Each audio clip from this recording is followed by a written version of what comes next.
El Sant de cada dia és un llibre en el que jo pretenc tornar-li al poble del nostre poble una bona part del que m'ha donat.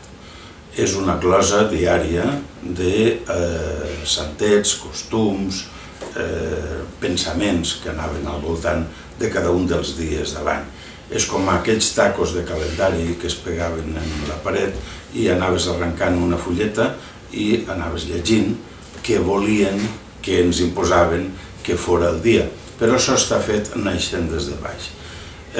Pense, a més, que igual que les paraules, en el nostre cas són definitives, les paraules són contenidors on tenim tota la cultura darrere, tenim tot el nostre pensament, tenim tota la nostra civilització, les paraules ens fan ser un poble, també els santets i les maredeuetes ens fan ser un poble.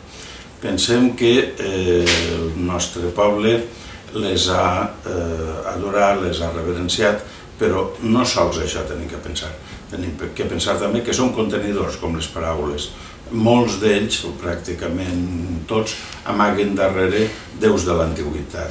És a dir, ens demostren les nostres arrels més fondes, però també el continuar històric, el continuar vivint del nostre poble, perquè ha anat cada dia actualitzant el santet del dia.